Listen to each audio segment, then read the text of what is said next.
So in this lesson, we're going to look at if statements. So with our if statements, it's used to give us a choice, a selection. So you see here, I've got my flowchart begin. This means an input of age. This is a condition to check. If it's true, then that statement underneath, which is print entrance or output entrance allowed in pseudocode, will then be printed, then there'll be an end. So this is how flowcharts work. And we'll look at introducing this over the next couple of weeks. So that's a single one. So let's test it. All right, copy. And if I'm just testing code, I can use my visualize. So edit this code. And so if it is equal or greater to 18, it should work. So if I go 20, it'll print entrance is allowed. Last, good, entrance is allowed. Let's look at another. So if I said 17, what happens? Okay, so let's do it again. Edit code, visualize. I'm going to type in 12 this time. Notice that 12 is less than 18, so therefore it won't be true and it won't enter this block of code. It should print nothing. Let's have a look. So age 12, forward.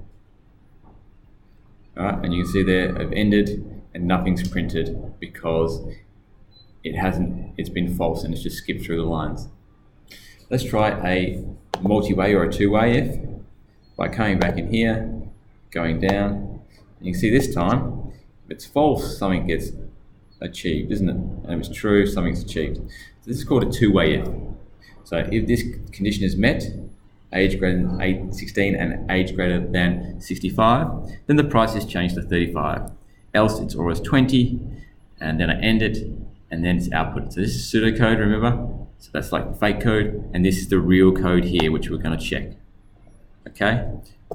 Remember that %d is for a integer, but we can change that code if we need to.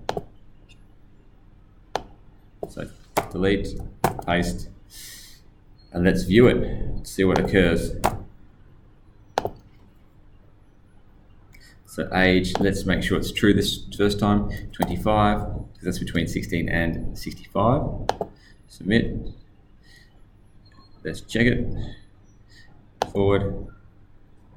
Okay, there we go, 35, because it was between 16 and 65.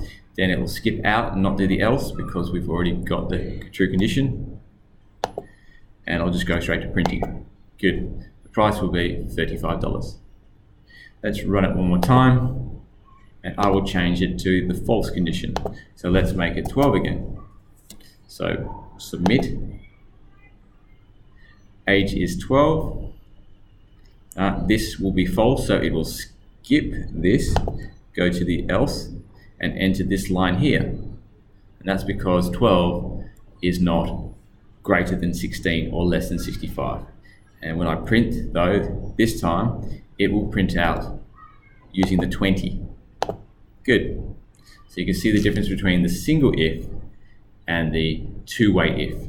So two-way ifs are true or false, and with the one-way if, it only works if it's true. Okay. Let's edit the code again and look at the multi-way if. So if I've got more than two, I can use a multi-way if. You can see here the different lines and what's occurring. So if you see here, we're going to get the travel zone, and then we're going to check the value on multiple conditions. So let's view that. Okay.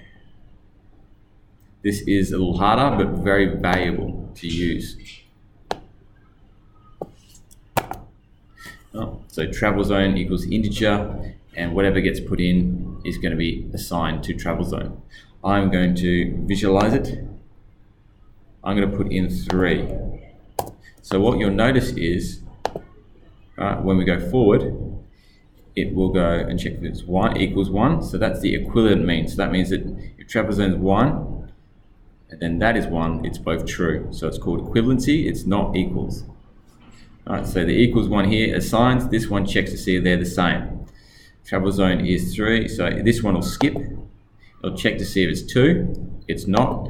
it will check for the 3, and it will then assign fare 4. Once it's done that, it exits the if statement and moves to the print.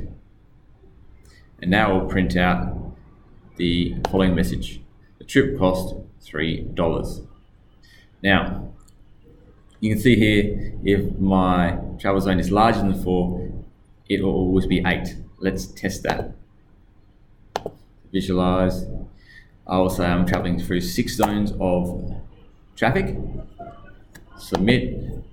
It will check every condition on the way down to see if they're true. If it's not true, which none of them are, it will automatically go with the fare equals 8, or the false statement. And that's how we use the multi-way ifs. And that'll print that out as the trip will cost $6. So using this code, you can generate solutions for all the other exercises that we've looked at this week.